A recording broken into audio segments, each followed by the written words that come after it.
ਸਤਿਨਾਮ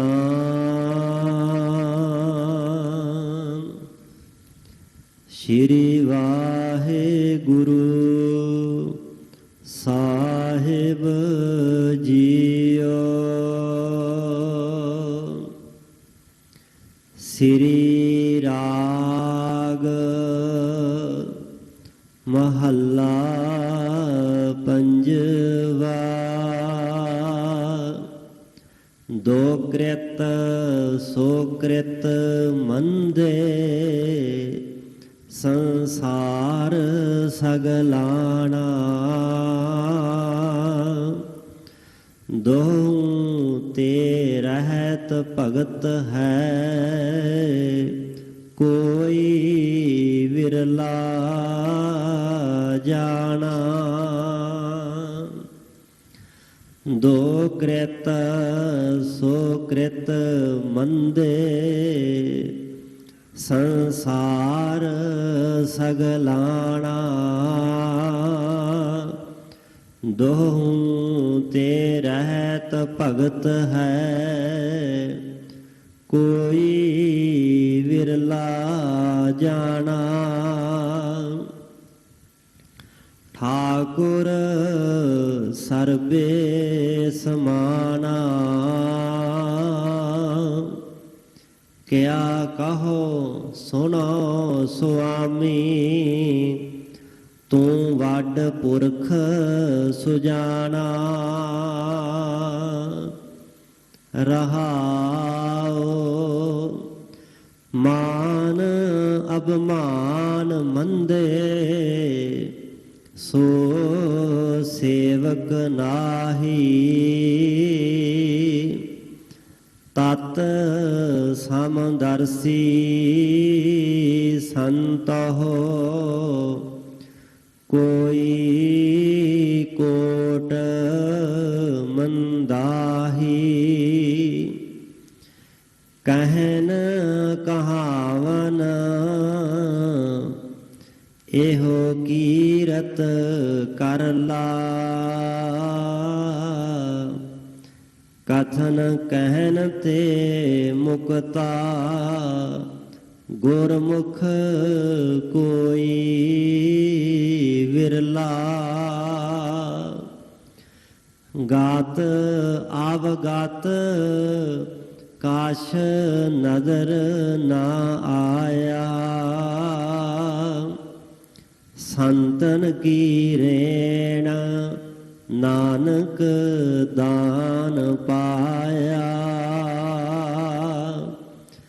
ਗਾਤ ਅਵਗਾਤ ਕਾਸ਼ ਨਦਰ ਨਾ ਆਇਆ। ਸੰਤਨ ਕੀ ਰੇਣ ਨਾਨਕ ਦਾਨ ਪਾਇਆ।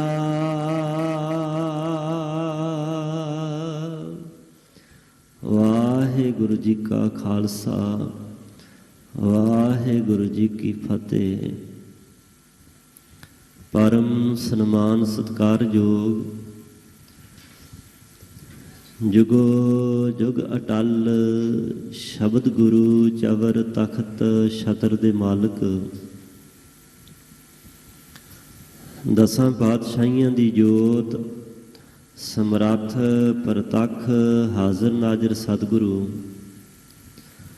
ਵਾਲੀਏ ਦੋ ਜਹਾਂ ਹਲਤ ਪਲਤ ਦੇ ਰੱਖਿਅਕ। ਧੰਨ ਧੰਨ ਸਾਹਿਬ ਸਤਿਗੁਰੂ ਆਦਿ ਸ੍ਰੀ ਗੁਰੂ ਗ੍ਰੰਥ ਸਾਹਿਬ ਜੀ ਮਹਾਰਾਜ।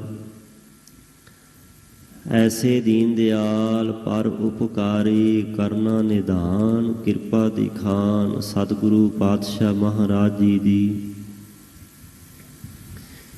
ਅਪਰਿਅਪਾਰ ਕਿਰਪਾ ਰਹਿਮਤ ਬਖਸ਼ਿਸ਼ ਦਾ ਸਦਕਾ ਸ਼੍ਰੀ ਦਸ਼ਮੇਸ਼ ਪਿਤਾ ਜੀ, ਸ਼੍ਰੀ ਕਲਗੀਧਰ ਜੀ ਪੰਥ ਵਾਲੀ, ਅੰਮ੍ਰਿਤ ਦੇ ਦਾਤੇ ਸਤਿਗੁਰੂ ਸਾਹਿਬੇ ਕਮਾਲ ਬਾਦਸ਼ਾਹ ਦਰਵੇਸ਼, ਅਰਸ਼ਾਂ ਫਰਸ਼ਾਂ ਦੇ ਮਾਲਕ, ਨੀਲੇ ਦੇ ਸ਼ਾਹੇ ਅਸਵਾਰ, ਦੇਗ ਤੇਗ ਦੇ ਧਨੀ ਮਰਦ ਅਗੰਮੜੇ ਧੰਨ ਧੰਨ ਧੰਨ ਸਤਿਗੁਰੂ। ਸ੍ਰੀ ਗੁਰੂ ਗੋਬਿੰਦ ਸਿੰਘ ਸਾਹਿਬ ਜੀ ਮਹਾਰਾਜ ਜੀ ਦੇ ਮਹਾਨ ਪਾਵਨ ਪਵਿੱਤਰ ਇਤਿਹਾਸਕ ਮੁਕੱਦਸ ਮੁਬਾਰਕ ਪਾਕ ਅਸਥਾਨ ਤਖਤ ਸ੍ਰੀ ਕੇਸਗੜ੍ਹ ਸਾਹਿਬ ਜੀ ਵਿਖੇ ਹਾਜ਼ਰੀਆਂ ਭਰਦਿਆਂ ਯਾਤਰਾ ਕਰਦਿਆਂ ਸਾਹਿਬਾਂ ਜੀ ਦੀ ਮਹਾਨ ਗੁਰ ਸੰਗਤ ਪੰਗਤ ਦਾ ਲਾਹਾ ਲੈ ਰਹੇ ਗੁਰੂ ਸਵਾਰੇ, ਗੁਰੂ ਪਾਤਸ਼ਾਹ ਜੀ ਦੀ ਸਾਜੀ ਨਿਵਾਜੀ ਗੁਰੂ ਰੂਪ ਗੁਰੂ ਖਾਲਸਾ ਗੁਰੂ ਸੰਗਤ ਜੀਓ, ਆਪ ਜੀ ਵਡਭਾਗੇ ਹੋ ਜਿਨ੍ਹਾਂ ਤੇ ਸਾਹਿਬਾਂ ਨੇ ਕਿਰਪਾ ਕੀਤੀ। ਗੁਰੂ ਬਖਸ਼ੇ ਹੋਏ ਉਦਮ ਉਪਰਾਲੇ ਪ੍ਰੇਰਨਾ ਦੁਆਰਾ ਸਾਹਿਬਾਂ ਜੀ ਦੇ ਮਹਾਨ ਅਸਥਾਨ 'ਤੇ ਹਾਜ਼ਰੀ ਭਰ ਕੇ ਸਤਿਗੁਰੂ ਪਾਤਸ਼ਾਹ ਜੀ ਦੇ ਦਰਸ਼ਨ ਦੀਦਾਰ ਕਰਦਿਆਂ ਦਰਸ਼ਨ ਪਰਸਨ ਕਰਕੇ ਸਾਹਿਬਾਂ ਨੂੰ ਨਮਸਕਾਰ ਕਰਦਿਆਂ ਮੱਥਾ ਟੇਕ ਕੇ ਸਤਿਗੁਰੂ ਜੀ ਦੇ ਕੋਲ ਬੈਠਣ ਦਾ ਸੁਭਾਗ ਪ੍ਰਾਪਤ ਹੋਇਆ ਹੈ। ਸਾਹਿਬਾਂ ਜੀ ਦੀ ਇਲਾਹੀ ਦਰਗਾਹੀ ਅੰਮ੍ਰਿਤ ਬਾਣੀ ਨੂੰ ਸਰਵਣ ਕਰਦਿਆਂ ਆਪ ਜੀ ਨੇ ਜੀਵਨ ਦੀਆਂ ਘੜੀਆਂ ਨੂੰ, ਸਮੇਂ ਨੂੰ, ਸਵਾਸਾਂ ਨੂੰ ਸਫਲਿਆਂ ਕੀਤਾ ਹੈ। ਗੁਰੂ ਦੀ ਮੱਤ ਅਨੁਸਾਰ, ਗੁਰਮਤਿ ਦੇ ਸਿਧਾਂਤ ਅਨੁਸਾਰ ਉਹ ਸਾਹ, ਉਹ ਸਵਾਸ ਜੋ ਅੰਦਰ ਜਾ ਰਿਹਾ ਬਾਹਰ ਆ ਰਿਹਾ ਹੈ, ਉਹੀ ਸਫਲਾ ਹੈ, ਸੁਖਦਾਈ ਹੈ, ਸੁਖਮਈ ਹੈ, ਜਿਹੜਾ ਮਾਲਕ ਦੀ ਯਾਦ, ਸੇਵਾ, ਸਿਮਰਨ, ਭਾਵ, ਭਗਤੀ ਤੇ ਬੰਦਗੀ ਦੇ ਵਿੱਚ ਬਤੀਤ ਹੋਵੇ। ਭਾਵੇਂ ਉਹ ਮਨੁੱਖ ਖੁਦ ਜਾਤੀ ਤੌਰ 'ਤੇ ਆਪ ਸਿਮਰਨ ਸਾਧਨਾ ਕਰ ਰਿਹਾ ਹੋਵੇ ਜਾਂ ਸੁਣ ਰਿਹਾ ਹੋਵੇ, ਦੋਵਾਂ ਦਾ ਹੀ ਬੜਾ ਭਾਰੀ ਮਹਾਤਮ ਫਲਾਦੇਸ਼ ਹੈ। ਅੱਜ ਦਾ ਜੋ ਪਾਵਨ ਉਪਦੇਸ਼ ਹੈ ਬਹੁਤ ਹੀ ਵਿਚਾਰਨਯੋਗ ਹੈ। ਇਸ ਦੇ ਅੰਦਰ ਸਤਿਗੁਰੂ ਪਾਤਸ਼ਾਹ ਮਹਾਰਾਜ ਜੀ ਨੇ ਮਨੁੱਖ ਆਪਣੇ ਜੀਵਨ ਦੇ ਅੰਦਰ ਸ਼ੁਭ ਅਸ਼ੁਭ, ਚੰਗੇ ਮੰਦੇ, ਭਲੇ ਬੁਰੇ, ਫਾਇਦੇ ਵਾਲੇ ਨੁਕਸਾਨ ਵਾਲੇ ਜੋ ਕਰਮ ਕਰਦਾ ਹੈ, ਉਹਨਾਂ ਕਰਮਾਂ ਦਾ ਜ਼ਿਕਰ ਕਰਦਿਆਂ ਹੋਇਆਂ ਨਾਲ ਗੁਰਮੁਖ ਭਗਤ ਸੱਚ ਦੇ ਮਾਰਗ ਪਾਂਧੀ ਦਾ ਜ਼ਿਕਰ ਕੀਤਾ ਹੈ।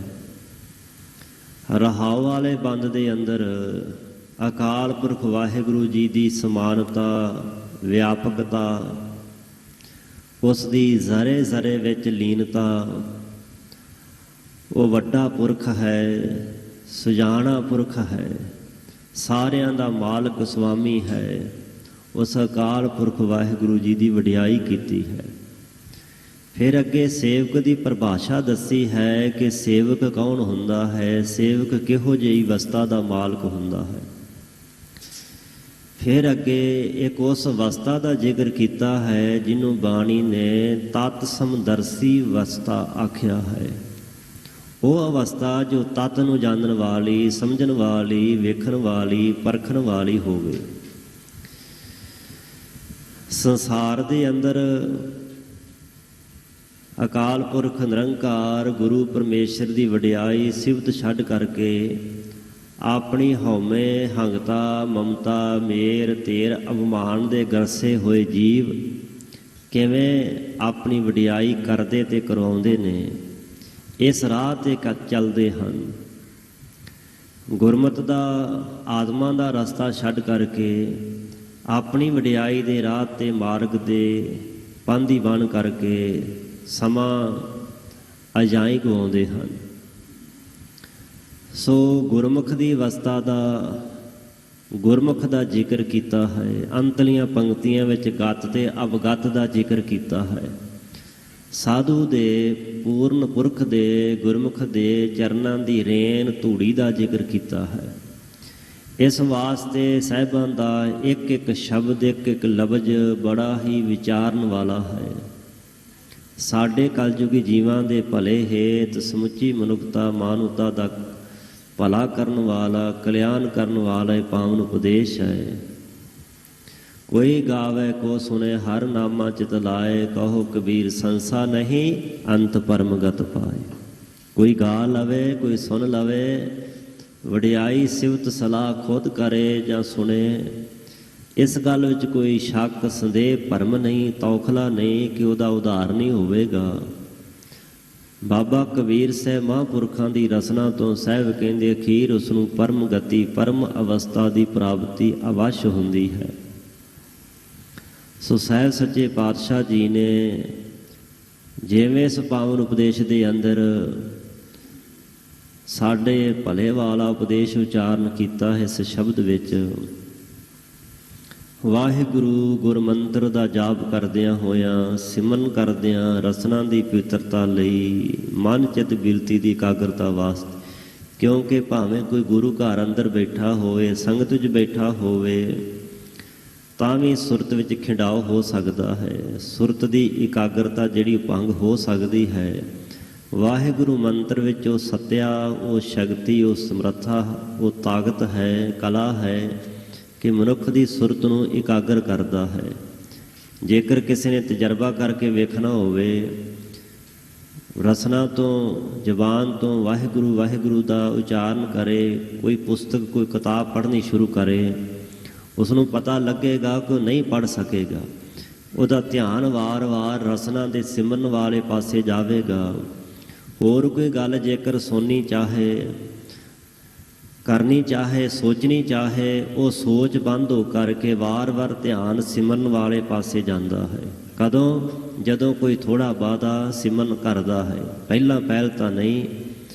ਜਿਵੇਂ ਜਿਵੇਂ ਮੈਲ ਉਤਰਦੀ ਹੈ, ਸੁਤੇ ਸਿੱਧ ਹੀ ਧਿਆਨ, ਸੁਰਤੀ, ਬਿਰਤੀ ਇਕਾਗਰ ਹੁੰਦੀ ਹੈ। ਸਿਮਰਨ ਵਿੱਚ ਵਾਹਿਗੁਰੂ ਦੇ ਨਾਮ ਅੰਦਰ ਇਹ ਤਾਕਤ, ਇਹ ਸੱਤਿਆ, ਇਹ ਬਲ ਹੈ ਕਿ ਜੋ ਸੁਰਤ ਨੂੰ ਖਿੱਚ ਕਰਕੇ, ਕਿਉਂਕਿ ਸ਼ਬਦ ਜਿਹੜਾ ਹੈ ਨਿਰੰਕਾਰ ਦੇ ਦੇਸ਼ ਦਾ ਵਾਸੀ ਪਰਮੇਸ਼ਰ ਸਰੂਪ ਹੈ। ਜਗਿਆਸੂ ਦੀ ਸੁਰਤ ਨੂੰ ਖਿੱਚ ਕਰਕੇ, ਆਪਣੇ 'ਚ ਲੀਨ ਕਰਕੇ ਨਿਰੰਕਾਰ ਦੇ ਦੇਸ਼ ਅਪਣਾਉਣ ਦੀ, ਪਹੁੰਚਾਉਣ ਦੀ ਸਮਰੱਥਾ ਸੱਤਿਆ ਰੱਖਦਾ ਹੈ। ਇਸ ਗੱਲ ਵਿੱਚ ਕੋਈ ਅੱਤ ਕਥਨੀ ਨਹੀਂ ਹੈ। ਇਸ ਗੱਲ ਨੂੰ ਸਮਝਣ ਵਾਸਤੇ ਕਲਗੀਧਰ ਪਾਤਸ਼ਾਹ ਦਾ ਇਤਿਹਾਸ ਪੜ੍ਹੀਏ, ਪਤਾ ਲੱਗਦਾ ਹੈ ਕਿ ਨਾਰਦ ਮੁਨੀ ਇੱਥੇ ਆਇਆ ਸੀ। ਭਾਵੇਂ ਕਿ ਉਹ ਪਿਛਲੇ ਯੁੱਗਾਂ ਦੇ ਵਿੱਚ ਹੋਇਆ ਮਨੁੱਖ ਹੈ, ਪਰ ਉਹ ਅਮਰ ਪੁਰਖ ਹੈ। ਜਦੋਂ ਜੀ ਚਾਹੇ ਜਿਸ ਮਹਾਂਪੁਰਖ ਕੋਲ ਉਹਦੀ ਆਉਣ ਦੀ ਇੱਛਾ ਹੋਵੇ ਆ ਸਕਦਾ ਹੈ। ਕਲਗੀਧਰ ਪਾਤਸ਼ਾਹ ਜੀ ਨੂੰ ਖੰਭ ਭੇਟਾ ਕੀਤੇ ਸਨ ਅਤੇ ਸਾਹਿਬਾਂ ਪੁੱਛਿਆ ਸੀ ਕਾਹਦੇ ਖੰਭ, ਤੇ ਕਿਹਾ ਸੀ ਹਮਾਊ ਪੰਖੀ ਦੇ ਖੰਭ ਹਨ। ਸਾਹਿਬਾਂ ਕਿਹਾ ਸੀ ਬੜੀ ਕੰਮ ਦੀ ਸ਼ੈ ਲੈ ਕੇ ਆਇਆ, ਸਿੱਖਾਂ ਨੂੰ ਸਮਝਾਉਣੇ ਹਨ। ਖੰਭਾਂ ਦੁਆਰਾ ਦ੍ਰਿਸ਼ਟਾਂਤ ਦੇ ਕੇ ਸਾਹਿਬਾਂ ਸਮਝਾਇਆ।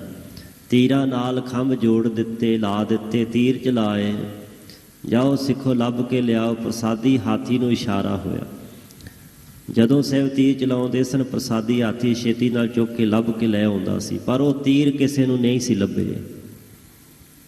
ਸਿੱਖ ਵੀ ਹੰਭ ਕੇ ਥੱਕ ਕੇ ਵਾਪਸ ਆ ਗਏ। ਮਹਾਰਾਜ ਤੀਰ ਉੱਪਰ ਗਏ ਜ਼ਰੂਰ, ਪਰ ਵਾਪਸ ਨਹੀਂ ਆਏ। ਸਾਹਿਬਾਂ ਕਿਹਾ ਕਿ ਸਿੱਖੋ ਕੁਛ ਸਮਝ ਵਿੱਚ ਆਇਆ। ਸਿੱਖ ਬੇਨਤੀ ਕਰਨ ਲੱਗੇ ਸਨ, ਮਹਾਰਾਜ ਤੁਸੀਂ ਆਪ ਸਮਝਾਓ। ਸਾਹਿਬਾਂ ਕਿਹਾ ਸੀ ਕਿ ਜਿਵੇਂ ਇਹ ਖੰਭ ਹਮਾਊ ਪੰਖੀ ਦੇ ਸਨ ਅਤੇ ਉਹ ਆਕਾਸ਼ ਵਿੱਚ ਰਹਿੰਦਾ ਹੈ, ਤੀਰਾਂ ਨੇ ਉਹਨਾਂ ਖੰਭਾਂ ਦੀ ਸੰਗਤ ਕੀਤੀ। ਉਹ ਤੀਰ, ਉਹ ਖੰਭ ਉਹਨਾਂ ਤੀਰਾਂ ਨੂੰ ਆਪਣੇ ਦੇਸ਼ ਲੈ ਗਏ ਹਨ ਜਿੱਥੇ ਹਮਾਊ ਪੰਖੀ ਰਹਿੰਦਾ ਹੈ। ਉਹ ਨਾਰਦ ਮੁਨੀ ਖੰਭ ਹੱਥ 'ਚ ਫੜ ਕੇ ਨਾਲ ਮੱਥਾ ਟੇਕ ਰਿਹਾ ਸੀ ਅਤੇ ਛੱਡ ਵੀ ਨਹੀਂ ਸੀ ਰਿਹਾ। ਸਾਹਿਬਾਂ ਕਿਹਾ ਸੀ ਕਿ ਰੱਖਦਾ ਕਿਉਂ ਨਹੀਂ, ਭੇਟਾ ਰੱਖ ਦੇਣੀ ਚਾਹੀਦੀ। ਕਹਿ ਰਿਹਾ ਸੀ ਮਹਾਰਾਜ ਰੱਖ ਦਿੱਤੀ ਤਾਂ ਉੱਡ ਜਾਣਗੇ। ਸਾਹਿਬਾਂ ਨੇ ਫਿਰ ਸਿੱਖਾਂ ਨੂੰ ਕਹਿ ਕੇ ਤੀਰਾਂ ਨਾਲ ਜੜਵਾਏ, ਤੀਰ ਚਲਾਏ, ਤੀਰ ਵਾਪਸ ਨਾ ਆਏ। ਦ੍ਰਿਸ਼ਟਾਂਤ ਦੇ ਕੇ ਸਾਹਿਬਾਂ ਸਮਝਾਇਆ ਸੀ ਕਿ ਸਿੱਖੋ ਇਸੇ ਤਰ੍ਹਾਂ ਗੁਰੂ ਦਾ ਸ਼ਬਦ, ਸਤਿਗੁਰੂ ਦੀ ਬਾਣੀ, ਨਾਮ ਸਿਮਰਨ ਜਿਵੇਂ ਹਮਾਊ ਪੰਖੀ ਦੇ ਖੰਭ ਤੀਰਾਂ ਨੂੰ ਆਪਣੇ ਦੇਸ਼ ਲੈ ਕੇ, ਇਸੇ ਤਰ੍ਹਾਂ ਅਕਾਲ ਪੁਰਖ ਨਿਰੰਕਾਰ ਪਰਮੇਸ਼ਰ ਜੀ ਦੀ ਪਾਵਨ ਬਾਣੀ ਮਨੁੱਖ ਦੀ ਸੁਰਤ ਰੂਪੀ ਤੀਰ ਨੂੰ, ਬਾਣ ਨੂੰ ਆਪਣੇ ਦੇਸ਼ ਨਿਰੰਕਾਰ ਦੇ ਘਰ ਵਿੱਚ ਪਹੁੰਚਾ ਦਿੰਦੀ ਹੈ। ਸਿੱਖ ਆਤਮਿਕ ਤੌਰ 'ਤੇ, ਸੁਰਤ ਦੇ ਤੌਰ 'ਤੇ ਪਰਮਾਤਮਾ ਦੇ ਘਰ ਵਿੱਚ ਸ਼ਬਦ ਦੁਆਰਾ ਪਹੁੰਚ ਜਾਂਦਾ ਹੈ। ਸੋ ਇਹ ਸਾਰਾ ਧੰਨ ਸਤਿਗੁਰੂ ਸ਼੍ਰੀ ਗੁਰੂ ਗ੍ਰੰਥ ਸਾਹਿਬ ਮਹਾਰਾਜ ਜੀ ਦਾ ਖਜ਼ਾਨਾ, ਨਾਮ ਬਾਣੀ ਸ਼ਬਦ ਦਾ ਖਜ਼ਾਨਾ ਹੈ, ਜੋ ਸਾਡੇ ਭਲੇ ਵਾਸਤੇ ਸਾਹਿਬਾਂ ਨੇ ਉਚਾਰਨ ਕੀਤਾ ਹੈ। ਜਿਵੇਂ ਸਾਹਿਬ ਜੀ ਕਿਰਪਾ ਕਰ ਰਹੇ ਹਨ, ਵਾਹਿਗੁਰੂ ਮੰਤਰ ਦਾ ਉਚਾਰਨ ਕਰਦਿਆਂ ਸਾਹਿਬਾਂ ਦੇ ਉਪਦੇਸ਼ ਨਾਲ ਸਾਂਝ ਪਾਈਏ। ਜਪੀਏ ਵਾਹਿਗੁਰੂ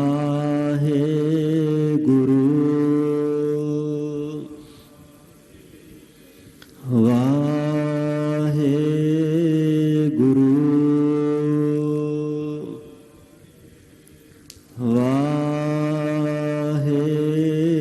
ਵਾਹਿਗੁਰੂ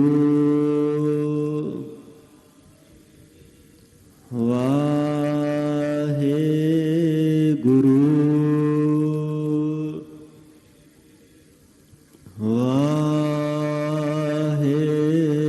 ਵਾਹਿਗੁਰੂ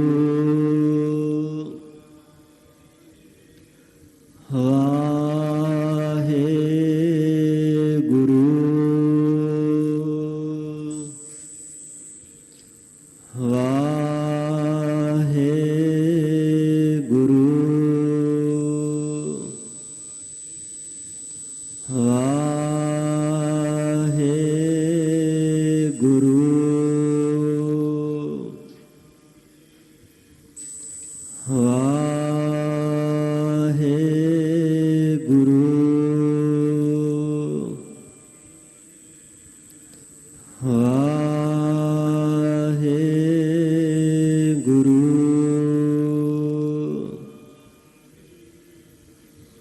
ਸਤਨਾਮ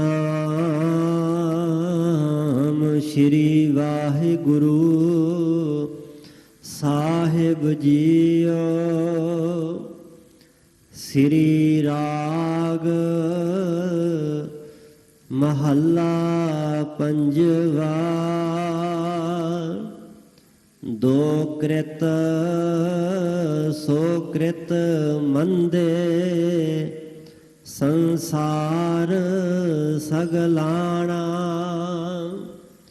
ਸ੍ਰੀ ਰਾਗ ਦੇ ਦੁਆਰਾ ਪੰਚਮ ਪਾਤਸ਼ਾਹ ਗੁਰਦੇਵ ਧੰਨ ਧੰਨ ਧੰਨ ਗੁਰੂ ਅਰਜਨ ਦੇਵ ਸਾਹਿਬ ਜੀ ਪਾਵਨ ਪਵਿੱਤਰ ਉਪਦੇਸ਼ ਬਖਸ਼ਿਸ਼ ਕਰਦਿਆਂ ਹੋਇਆਂ ਪਹਿਲੀ ਪੰਕਤੀ ਦੇ ਅੰਦਰ ਸੰਸਾਰ ਦੀ ਦਸ਼ਾ ਨੂੰ ਵਰਣਨ ਕੀਤਾ ਹੈ।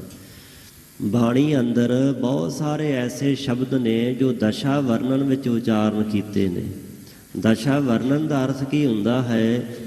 ਕਿਸੇ ਹਾਲਤ ਨੂੰ, ਕਿਸੇ ਸਰੂਪ ਨੂੰ ਵਰਣਨ ਕਰਨਾ, ਬਿਆਨ ਕਰਨਾ।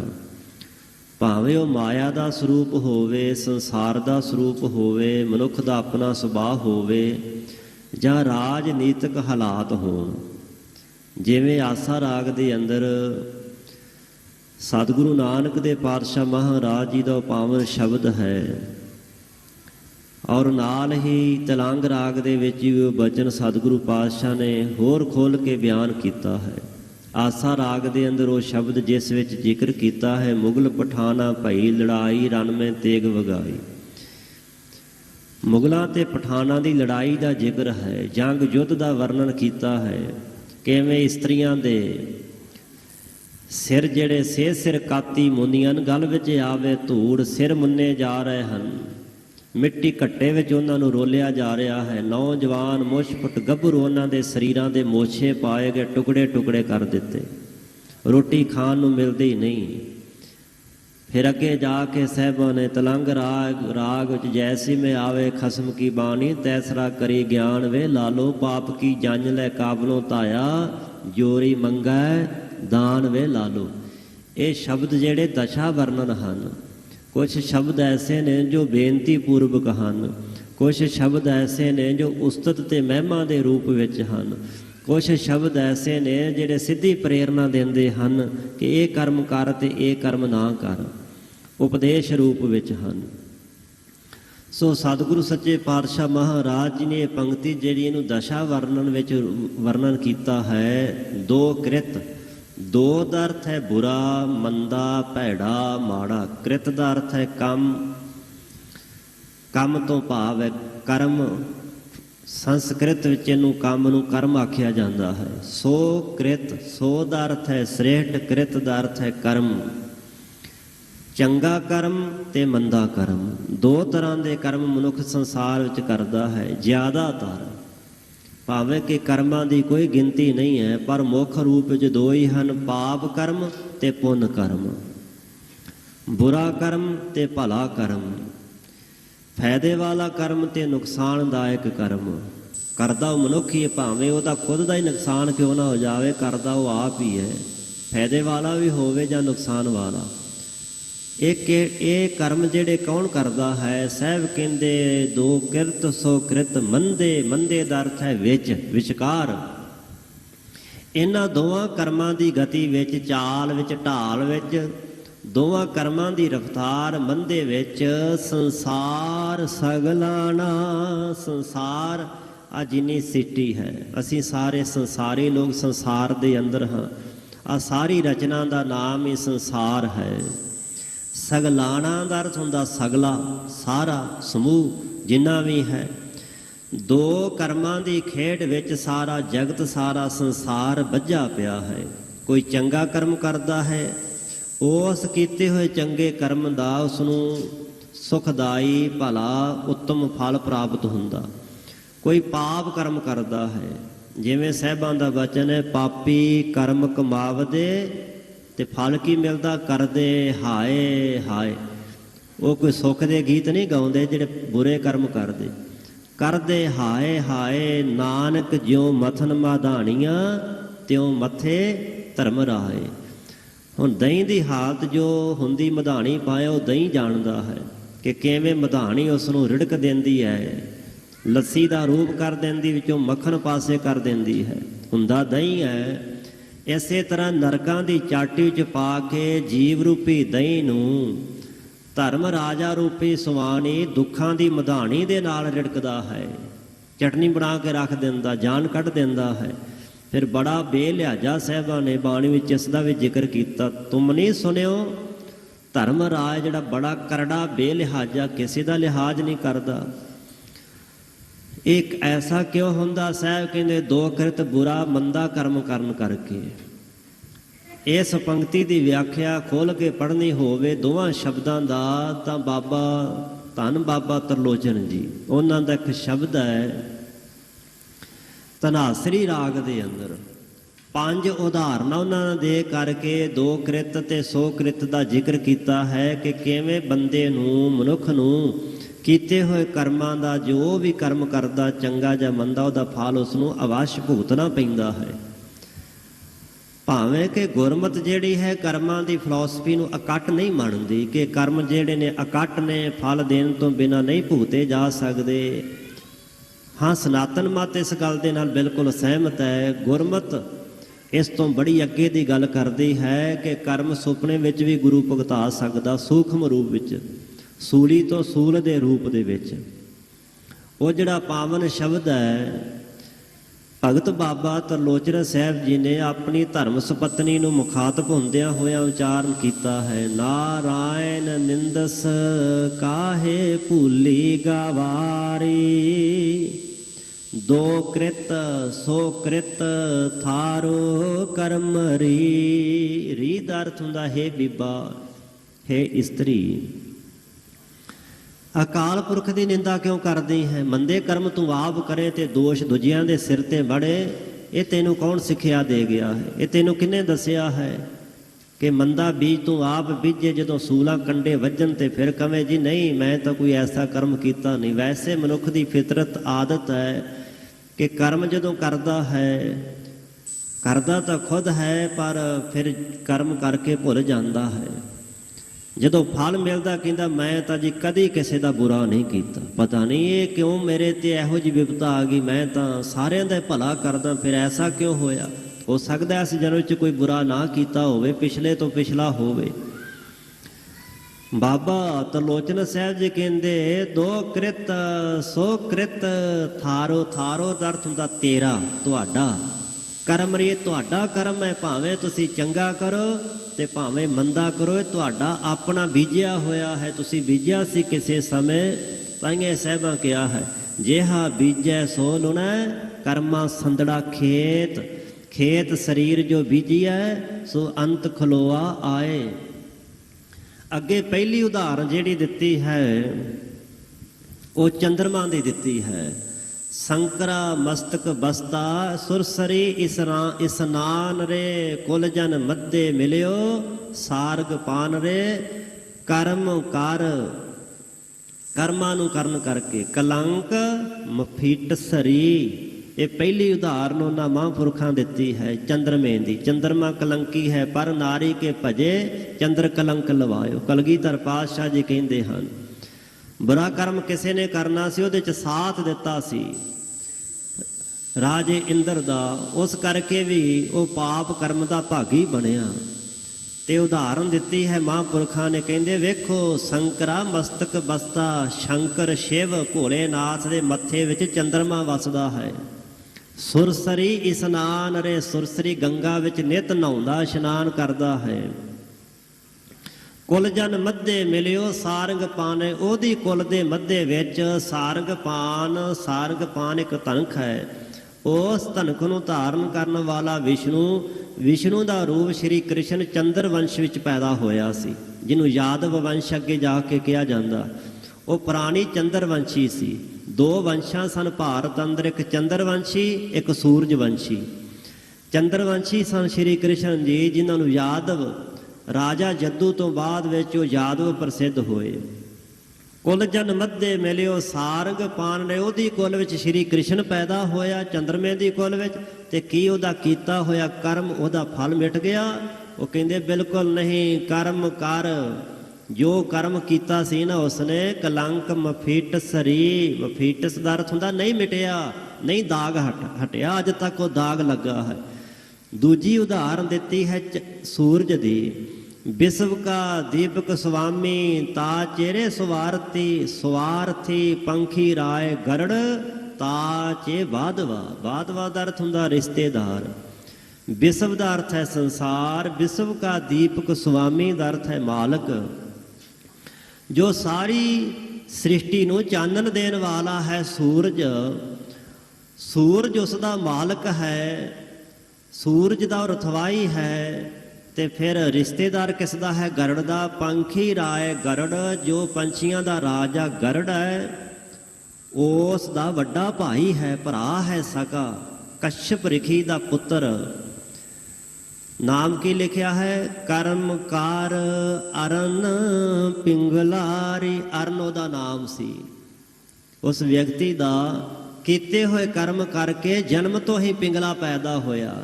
ਲੱਤਾਂ ਜਿਹੜੀਆਂ ਸਨ ਸਾਥ ਨਹੀਂ ਸਨ ਦਿੰਦੀਆਂ, ਜਿਹਦੀਆਂ ਲੱਤਾਂ ਕਰਮ ਨਾ ਕਰਦੀਆਂ ਹੋਣ ਉਹਨੂੰ ਪਿੰਗਲਾ ਕਹਿੰਦੇ ਹਨ। ਹੱਥ ਕਰਮ ਨਾ ਕਰਦੇ ਹੋਣ ਤੇ ਲੂਲਾ ਕਹਿੰਦੇ ਨੇ। ਉਹ ਅਰਨ ਸੂਰਜ ਦਾ ਰਥਵਾਈ ਹੈ, ਸੂਰਜ ਦਾ ਰਥ ਇਕਦਾ ਹੈ ਤੇ ਗਰੜ ਦਾ ਵੱਡਾ ਭਾਈ ਹੈ।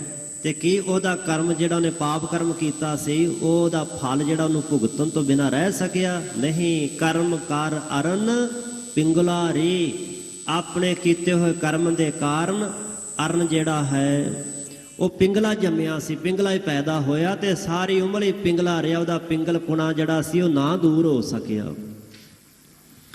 ਅਗਲੀ ਉਦਾਹਰਨ ਜਿਹੜੀ ਦਿੱਤੀ ਹੈ ਉਹ ਸਮੁੰਦਰ ਦੀ ਦਿੱਤੀ ਹੈ। ਅੰਮ੍ਰਿਤ ਸਸੀ ਧੇਨ ਲక్ష్ਮੀ, ਕਲਪਤਰ ਸਿਗਰ ਸੁਨਾਖਰ, ਨਦੀ ਚੇ ਨਾਥੰ, ਜਿੰਨੀਆਂ ਨਦੀਆਂ ਉਹਨਾਂ ਦਾ ਸਾਰੀਆਂ ਦਾ ਨਾਥ ਮਾਲਕ ਕੌਣ ਹੈ? ਸਮੁੰਦਰ। ਉਹਦੇ ਵਿੱਚੋਂ 14 ਰਤਨ ਨਿਕਲੇ। ਅੰਮ੍ਰਿਤ ਸਸੀ ਧੇਨ ਲక్ష్ਮੀ, ਅੰਮ੍ਰਿਤ ਕਹਿੰਦੇ ਨਿਕਲਿਆ। ਸਸੀ ਦਾ ਅਰਥ ਹੈ ਚੰਦਰਮਾ ਨਿਕਲਿਆ। ਧੇਨ ਗਊ, ਕਾਮ ਧੇਨ ਗਊ ਨਿਕਲੀ। ਕਲਪਤਾਰ ਬ੍ਰਿਸ਼ ਜਿਹੜਾ ਦੇਵਤਿਆਂ ਦਾ, ਉਹ ਵੀ ਉਹਦੇ ਵਿੱਚੋਂ ਨਿਕਲਿਆ। ਅੰਮ੍ਰਿਤ ਸਸੀ ਧੇਨ ਲక్ష్ਮੀ ਕਲਪਤਰ ਸਿਖਰ ਇੱਕ ਘੋੜਾ ਸੀ ਜਿਹਦੇ 7 ਮੂੰਹ ਸਨ, ਉਹ ਵੀ ਸਮੁੰਦਰ ਵਿੱਚੋਂ ਨਿਕਲਿਆ। ਸੁਨਾਗਰ ਕਹਿੰਦੇ 73 ਵੈਦ ਵੀ ਸਮੁੰਦਰ ਵਿੱਚੋਂ ਨਿਕਲਿਆ। ਨਦੀ 'ਚ ਨਾਥਕ, ਜਿੰਨੀਆਂ ਨਦੀਆਂ ਉਹਨਾਂ ਦਾ ਮਾਲਕ। ਤੇ ਕੀ ਸਮੁੰਦਰ ਜਿਹੜਾ ਮਿੱਠਾ ਹੈ? ਉਹ ਕਹਿੰਦੇ ਨਹੀਂ। ਕਰਮ ਕਾਰ ਖਾਰ ਮਫੀਟ ਸਰੀ, ਸਮੁੰਦਰ ਖਾਰਾ ਹੈ। ਕਿਉਂ? ਆਪਣੇ ਕੀਤੇ ਕਰਮਾਂ ਕਰਕੇ। ਅਗਸਤ ਮੁਨੀ ਨਾਲ ਪੰਗਾ ਲੈ ਲਿਆ ਤੇ ਉਹਨੇ ਝੀਕ ਲਾ ਕੇ ਖਿੱਚ ਲਿਆ, ਸਾਰਾ ਪੀ ਲਿਆ, ਬਾਥਰੂਮ ਦੇ ਬਾਹਰ ਕੱਢ ਦਿੱਤਾ ਤੇ ਖਾਰਾ ਹੋ ਗਿਆ। ਐਸੀ ਕਥਾ ਲਿਖੀ ਹੈ। ਉਹ ਉਦਾਹਰਨ ਦਿੱਤੀ ਬਾਣੀ ਦੇ ਵਿੱਚ ਕਿ ਕਰਮ ਕਰ ਖਾਰ ਮਫਿਟ ਸਰੀ, ਆਪਣੇ ਕੀਤੇ ਹੋਏ ਕਰਮਾਂ ਦੇ ਕਾਰਨ ਜਿਹੜਾ ਸਮੁੰਦਰ ਹੈ ਉਹ ਖਾਰਾ ਹੈ। ਇਸੇ ਤਰ੍ਹਾਂ ਦੀ ਇੱਕ ਉਦਾਹਰਨ, ਵੈਸੇ ਉਦਾਹਰਨ 5ਵੀਂ ਉਦਾਹਰਨ ਹੈ। ਹਨੂਮਾਨ ਜੀ ਦੀ ਬੜੀ ਪੂਜਾ ਮਾਨ ਸਨਮਾਨ ਹੈ ਸਮਾਜ, ਹਿੰਦੂ ਸਮਾਜ ਦੇ ਅੰਦਰ, ਸਨਾਤਨ ਮਤ ਵਿੱਚ, ਕਿ ਬੜੇ ਸ਼ਕਤੀਸ਼ਾਲੀ ਹਨ। ਤੇ ਉਹਨਾਂ ਦੇ ਬਾਰੇ ਜ਼ਿਕਰ ਹੈ, ਦਾਦੀ ਲੈ ਲੰਕਾ ਗੜ ਉਪਾੜੀ ਰੇ ਰਾਵਣ ਬਨ ਬਨ ਦਰਤ ਸੀ ਬਗੀਚੀ। ਰਾਵਣ ਦਾ ਬਗੀਚਾ ਹੀ ਪੁੱਟ ਸੁੱਟਿਆ ਸੀ ਉਹਨੇ, ਲੰਕਾ ਦਾਦੀ ਸਾੜ ਦਿੱਤੀ। ਦਾਦੀ ਲੈ ਲੰਕਾ ਗੜ ਉਪਾੜੀ ਰੇ ਰਾਵਣ ਬਨ ਸਲ ਵਿਸਲ ਆਨ ਤੋਖੀ ਲੈ ਹਰੀ। ਤੋਖੀ ਦਾ ਅਰਥ ਹੁੰਦਾ ਖੁਸ਼ ਕਰਨਾ। ਹਰੀ ਰੂਪ ਸ਼੍ਰੀ ਰਾਮ ਚੰਦਰ ਨੂੰ ਉਹ ਬੂਟੀ ਲਿਆ ਕੇ ਦਿੱਤੀ, ਜਿਸ ਬੂਟੀ ਨਾਲ ਸ਼੍ਰੀ ਰਾਮ ਚੰਦਰ ਦੇ ਭਰਾਤਾ ਲਛਮਣ ਜੀ ਜਿਉਂਦੇ ਹੋ ਗਏ। ਸਲ ਵਿਸਲ, ਸਲ ਦਾ ਅਰਥ ਹੈ ਦੁੱਖ, ਦੁੱਖ ਤੋਂ ਰਹਿਤ ਹੋ ਕੇ, ਵਿਸਲ ਰਹਿਤ ਹੋ ਗਏ, ਤੰਦਰੁਸਤ ਹੋ ਗਏ, ਜਿਉਂਦੇ ਹੋ ਗਏ। ਬਰਸ਼ੀ ਦੇ ਨਾਲ ਮੌਤ ਹੋ ਗਈ ਸੀ, ਮੂਰਛਿਤ ਹੋ ਗਏ ਸਨ। ਤੇ ਮਹਾਂਪੁਰ ਕਹਿੰਦੇ ਪੂਰਬਲੋ ਕਿਰਤ ਨਾ ਮਿਟੇ ਰੀ ਕਰ ਗੇਨ। ਤਾਚੇ ਮੋਹਿ ਜਾਪੀ ਅਲੇ ਰਾਮ ਚੇ ਨਾਮ ਬਦਤ ਤਿਰਲੋਚਨ ਰਾਮ ਜੀ। ਅਕਾਲ ਪੁਰਖ ਵਾਹਿਗੁਰੂ ਦਾ ਨਾਮ ਜਪਣਾ ਚਾਹੀਦਾ। ਜਿਹੜੀ ਚੌਥੀ ਉਦਾਹਰਨ ਸੀ ਨਾ, ਉਹ ਚੌਥੀ ਉਦਾਹਰਨ ਦਿੱਤੀ ਹੈ ਸ਼ਿਵਜੀ ਮਹਾਂਪੁਰਸ਼ ਦੀ। ਬੜੀ ਲੰਮੀ ਸਮਾਧੀ ਲਾਉਣ ਵਾਲਾ, 88,000 ਵਰੇ ਦੀ ਇੱਕ ਚੌਂਕੜੀ 'ਚ ਬੈਠਣ ਵਾਲਾ, ਉਹਨੇ ਇੱਕ ਵਾਰੀ ਬ੍ਰਹਮਾ ਦੀ ਭੈੜੀ ਕਰਤੂਤ ਵੇਖੀ ਤੇ ਆਪਣਾ ਮਾਰ ਕੇ ਤਰਸ਼ੂਲ ਤੇ ਉਹਦਾ ਸਿਰ ਲਾ ਦਿੱਤਾ। ਉਹ ਜਿਹੜਾ ਲੱਥਾ ਸਿਰ ਸੀ ਉਹ ਸ਼ਿਵਜੀ ਦੇ ਹੱਥ ਦੇ ਨਾਲ ਜੁੜ ਗਿਆ। ਐਸਾ ਲਿਖਿਆ ਕਿ ਜਿਸ ਨੂੰ ਮੰਨਿਆ ਜਾਂਦਾ ਸੀ ਸਾਰਿਆਂ ਦਾ ਪਾਤਕ ਹਰਤਾ, ਤੀਰਥ ਤੀਰਥ ਭ੍ਰਮਤਾ, ਲਹਿ ਨਾ ਪਾਰ ਰੇ, ਕਰਮ ਕਾਰ ਕਪਾਲ ਮਫਿਟ ਸਰੇ। ਬੜੇ ਤੀਰਥਾਂ ਤੇ ਸ਼ਿਵ ਨੂੰ ਜਾਣਾ ਪਿਆ, ਪਰ ਉਹ ਜਿਹੜਾ ਸਿਰ ਹੱਥ ਨੂੰ ਚਿੰਬੜਿਆ ਸੀ ਨਾ, ਉਹ ਨਾ ਲੱਥ ਸਕਿਆ, ਕਿਉਂਕਿ ਪਾਪ ਕਰਮ ਦਾ ਫਲ ਕਹਿੰਦੇ ਮਿਲਿਆ। ਤੇ ਇਸ ਕਰਕੇ ਸ਼ਿਵ ਜੀ ਨੂੰ ਵੀ ਪਰੇਸ਼ਾਨੀ ਦਾ, ਕਰਮ ਦਾ ਸਾਹਮਣਾ ਕਰਨਾ ਪਿਆ। ਜੋ ਕਰਮ ਕੀਤਾ ਸੀ ਉਹਦਾ ਸਾਹਮਣਾ ਕਰਨਾ ਪਿਆ। ਇਹ 5 ਉਦਾਹਰਨਾਂ ਦੇ ਕਰਕੇ ਸਮਝਾਇਆ ਕਿ ਪੂਰਬਲੋ ਕਿਰਤ ਨਾ ਮਿਟੈ ਰੀ ਕਰ ਗਹਿਨ। ਹੈ ਬੀਬਾ, ਜਿਹੜੀ ਪੂਰਬਲੀ ਕਿਰਤ ਹੈ ਨਾ, ਚੰਗੀ ਹੋਵੇ ਮੰਦੀ ਹੋਵੇ, ਉਹ ਫਲ ਦੇਣ ਤੋਂ ਬਿਨਾਂ ਨਹੀਂ ਰਹਿੰਦੀ। ਤਾਂ ਤੇ ਮੋਹਿ ਜਾਪੀ ਲੈ ਰਾਮ ਚੇ ਨਾਮੰ। ਤਾਂ ਤੇ ਇਸ ਵਾਸਤੇ ਮੈਂ ਤੇ ਤੁਸੀਂ ਅਕਾਲ ਪੁਰਖ ਦਾ ਨਾਮ ਜਪੋ, ਜਿਸ ਕਰਕੇ ਕਰਮਾਂ ਦੀ ਗਤੀ ਤੋਂ ਉੱਪਰ ਉੱਠ ਜਾਵੋ। ਬਦਤ ਤਰਲੋਚਨ ਰਾਮ ਜੀ, ਭਗਤ ਤਰਲੋਚਨ ਸਾਹਿਬ ਕਹਿੰਦੇ ਅਕਾਲ ਪੁਰਖ ਦਾ ਨਾਮ ਬਦਤ ਉਚਾਰਨ ਕਰਿਆ ਕਰੋ। ਹੁਣ ਬਾਬਾ ਫਰੀਦ ਸਾਹਿਬ ਜੀ ਨੂੰ ਪੜ੍ਹ ਕੇ ਵੇਖੀਏ, ਉਹਨਾਂ ਨੇ ਬੜੀ ਠੇਠ ਪੰਜਾਬੀ ਬੋਲੀ ਦੇ ਵਿੱਚ 12ਵੀਂ ਸਦੀ ਦੇ ਮਹਾਂਪੁਰਖ ਹੋਏ ਸਨ। 1173 ਵਿੱਚ ਉਹਨਾਂ ਦਾ ਆਗਮਨ ਹੁੰਦਾ, ਉਹ 12ਵੀਂ ਸਦੀ ਬਣਦੀ ਹੈ। ਉਹਨਾਂ ਦਾ ਜੋ ਪਾਵਨ ਸਿਧਾਂਤ ਹੈ ਕਰਮਾਂ ਬਾਰੇ, ਫਿਲਾਸਫੀ, ਉਹ ਉਹਨਾਂ ਨੇ ਪਾਵਨ ਸ਼ਲੋਕਾਂ ਦੇ ਵਿੱਚ ਉਚਾਰਨ ਕੀਤੀ ਹੈ। ਫਰੀਦਾ ਮੋਤੇ ਦਾ ਬੰਨਾ ਏਵੇਂ ਦਿਸੈ, ਜਿਉਂ ਦਰਿਆਵੇ ਢਾਹਾ, ਅੱਗੇ ਦੋਜਕ ਤਪਿਆ ਸੁਣੀਐ, ਹੂਲ ਪਵੇ ਕਹਾਹਾ। ਇੱਕ ਨਾ ਨੋ ਸਭ ਸੋਝੀ ਆਈ, ਇੱਕ ਫਿਰਦੇ ਬੇਪਰਵਾਹਾ, ਅਮਲ ਜੇ ਕੀਤਿਆ ਦੁਨੀ ਵਿੱਚ, ਸੇ ਦਰਗਹਿ ਉਹ ਗਾਹਾ। ਬਾਬਾ ਫਰੀਦ ਸਾਹਿਬ ਜੀ ਨੇ ਇਸ ਸ਼ਲੋਕ ਵਿੱਚ, ਸ਼ਲੋਕ ਨੰਬਰ ਹੈ 98, ਇਸ ਦੇ ਅੰਦਰ ਜ਼ਿਕਰ ਕੀਤਾ ਹੈ ਕਿ ਮੌਤ ਦਾ ਬੰਨਾ ਜਿਹੜਾ ਨਾ, ਐਵੇਂ ਦਿਸੈ ਜਿਉਂ ਦਰਿਆਵੇ ਢਾਹਾ। ਮੌਤ ਇੱਕ ਨਦੀ ਦੀ ਤਰ੍ਹਾਂ ਹੈ, ਜੀਵਨ ਦਰਿਆ ਦੇ ਕੰਢੇ ਦੀ ਤਰ੍ਹਾਂ ਹੈ। ਢਿੱਗਾਂ ਵਿੱਚ ਜਿਵੇਂ ਡਿੱਗ ਜਾਂਦੀਆਂ ਢਾਹ ਲੱਗ ਜਾਏ ਜਦੋਂ, ਇਸੇ ਤਰ੍ਹਾਂ ਪਤਾ ਨਹੀਂ ਕਿੰਨੇ ਕੁ ਜੀਵ ਮੌਤ ਦੀ ਨਦੀ ਵਿੱਚ ਢਿੱਗਾਂ ਦੀ ਨਿਆਈ ਡਿੱਗ ਰਹੇ, ਮਰ ਰਹੇ ਨੇ। ਤੇ ਅਗਲਾ ਪਾਸਾ ਕਿਹੋ ਜਿਹਾ ਹੈ, ਉਹਨਾਂ ਨੇ ਵੇਖ ਕੇ ਦੱਸਿਆ, ਸੁਣੀ ਸੁਣਾਈ ਨਹੀਂ। ਕਹਿੰਦੇ ਸੁਣਿਆ ਵੀ ਜਾਂਦਾ ਹੈ। ਅੱਗੇ ਦੋਜਕ ਤਪਿਆ ਸੁਣੀਐ, ਦੋਜਕ ਨਰਕਾਂ ਦੀ ਅੱਗ ਬੜੀ ਤਪਦੀ ਹੈ, ਸੁਣਿਆ ਜਾਂਦਾ ਹੈ ਗ੍ਰੰਥਾਂ ਅਨੁਸਾਰ। ਹੂਲ ਪਵੇ ਕਹਾਹਾ, ਹੂਲ ਦਾ ਅਰਥ ਹੈ ਰੌਲਾ, ਕਹਾਹਾ ਦਾ ਅਰਥ ਹੈ ਕੀਰਨੇ ਹਾਹਾਕਾਰ। ਹਾਹਾਕਾਰ ਮਚੀ ਹੋਈ ਤੇ ਬੜਾ ਰੌਲਾ ਰੱਪਾ ਪੈ ਰਿਹਾ ਹੈ। ਇੱਕ ਨਾ ਨੂੰ ਸਭ ਸੋਝੀ ਆਈ। ਇੱਕ ਇਹੋ ਜਿਹੇ ਗੁਰਮੁਖ ਜਿਨ੍ਹਾਂ ਨੂੰ ਸਾਰੀ ਸੋਝ ਗਿਆਤ ਅਕਾਲ ਪੁਰਖ ਖੁਦਾ ਅੱਲਾ ਵੱਲੋਂ ਪ੍ਰਾਪਤ ਹੋ ਗਈ। ਇੱਕ ਫਿਰਦੇ ਬੇਪਰਵਾਹ, ਇੱਕ ਬੇਪਰਵਾਹ ਕਰਕੇ ਮੰਦੇ ਕਰਮ ਕਰਦੇ ਫਿਰਦੇ ਨੇ। ਅਮਲ ਜੇ ਕੀਤਿਆਂ ਦੁਨੀ। ਅਮਲ ਇੱਥੇ ਅਰਬੀ ਦਾ ਬੋਲੀ ਦਾ ਸ਼ਬਦ ਹੈ। ਅਰਬੀ ਬੋਲੀ 'ਚ ਅਮਲ ਦਾ ਅਰਥ ਹੁੰਦਾ ਕਰਮ। ਕਰਮ ਉਹ ਕਰਮ ਜਿਹੜਾ ਮਲ ਐੜਾ ਅੱਗੇ ਲੱਗ ਗਿਆ, ਆ ਰਹਿਤ ਮਲ ਕਹਿੰਦੇ ਮੈਲ ਤੋਂ ਰਹਿਤ ਕਰਮ ਕੀਤਾ ਜਾਵੇ, ਸ਼ੁਭ ਕਰਮ। ਇਹ 98 ਨੰਬਰ ਸ਼ਲੋਕ ਹੈ। ਅੱਗੇ 100 ਨੰਬਰ ਸ਼ਲੋਕ ਹੈ। 100 ਨੰਬਰ ਸ਼ਲੋਕ ਦੇ ਵਿੱਚ ਵੀ ਉਹਨਾਂ ਨੇ ਕਰਮਾਂ ਦਾ ਜ਼ਿਕਰ ਕੀਤਾ। 3.5 ਮਨ ਦਿਓਹਰੀ ਚੱਲੇ ਪਾਣੀ ਅੰਨ, ਆਇਓ ਬੰਦਾ ਦੁਨੀ ਵਿੱਚ ਵੱਤ ਅਸੂਣੀ ਬਨ। ਵੱਤ ਅਸੂਣੀ ਦਾ ਅਰਥ ਕੀ ਹੈ? ਅਸੂਣੀ ਦਾ ਅਰਥ ਹੁੰਦਾ ਹੈ ਬੜੀ ਸੋਹਣੀ ਆਸ ਬਣਾ ਕੇ। ਵੱਤ ਦਾ ਅਰਥ ਹੁੰਦਾ ਫੇਰ ਸੰਸਾਰ ਤੇ ਆਇਆ। ਆਇਓ ਬੰਦਾ ਦੁਨੀ ਵਿੱਚ ਵੱਤ ਅਸੂਣੀ ਬੰਨ, ਮਲਕਲ ਮੌਤ ਜੈ ਆਵਸੀ ਸਭ ਦਰਵਾਜੇ ਭੰਨ, ਤਿੰਨਾਂ ਪਿਆਰਿਆਂ ਭਾਈਆਂ ਅੱਗੇ ਦਿੱਤਾ ਬੰਨ। ਤੇ ਅਖੀਰ ਤੇ ਵੇਖੋ ਬੰਦਾ ਚੱਲਿਆ ਚਹੁ ਜਣਿਆਂ ਦੇ ਕੰਨ, ਫਰੀਦਾ ਅਮਲ ਜੇ ਕੀਤੇ ਦੁਨੀ ਵਿੱਚ ਦਰਗੇ ਆਏ ਕੰਮ। ਪਹਿਲੇ ਸ਼ਲੋਕ ਵਿੱਚ ਕਿਹਾ ਸੇ ਦਰਗੇ ਉਗਾਹਾ, ਉਗਾਹਾ ਦਾ ਅਰਥ ਹੁੰਦਾ ਗਵਾਹੀ ਦੇਣੀ, ਸਾਖੀ ਭਰਨੀ। ਹਾਂ ਜੀ, ਇਹ ਬੰਦਾ ਇਸ ਤਰ੍ਹਾਂ ਦਾ ਹੈ। ਬਾਬਾ ਫਰੀਦ ਸਾਹਿਬ ਕਹਿੰਦੇ ਨੇ ਕਿ ਕਰਮ ਤੇਰੇ ਗਵਾਹ ਹਨ, ਤੇਰੇ ਸਾਖਸ਼ੀ ਹਨ, ਤੇ ਉਹਨਾਂ ਕਰਮਾਂ ਨੇ ਖੁਦਾ ਦੀ ਦਰਗਾਹ ਵਿੱਚ ਤੇਰੀ ਗਵਾਹੀ ਦੇਣੀ ਹੈ, ਤੇਰੇ ਨਾਲ ਜਾਣਾ ਹੈ। ਇਸੇ ਤਰ੍ਹਾਂ ਹੀ ਅਮਲ ਜੇ ਕੀਤੇ ਦੁਨੀ ਵਿੱਚ ਦਰਗੇ ਆਏ ਕੰਮ, ਉਹ ਦਰਗਾਹ ਵਿੱਚ ਕੰਮ ਆਉਣਗੇ ਜੇਕਰ ਅਮਲ ਚੰਗੇ ਸ਼ੁਭ ਨੇਕ ਕਰਮ ਕੀਤੇ ਹੋਏ ਤੇ।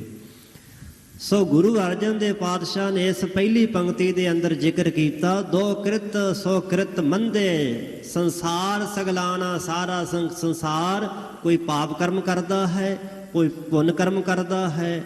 ਇਹਨਾਂ ਸਾਰੇ ਕਰਮਾਂ ਦੇ ਚੱਕਰ ਦੇ ਵਿੱਚ ਸਾਰਾ ਸੰਸਾਰ ਜਗਤ ਜਿਹੜਾ ਫਸਿਆ ਪਿਆ ਹੈ, ਵਿੱਚ ਲੀਨ ਹੈ। ਕੋਈ ਕਰਮਾਂ ਦੇ ਚੱਕਰ ਤੋਂ ਬਚਿਆ ਹੈ? ਕਹਿੰਦੇ ਹਾਂ। ਦੋਹੋਂ ਤੇ ਰਹਿਤ ਭਗਤ ਹੈ, ਕੋਈ ਵਿਰਲਾ ਜਾਣਾ। ਦੋਹਾਂ ਤਰ੍ਹਾਂ ਦੇ ਕਰਮਾਂ ਤੋਂ, ਚੰਗੇ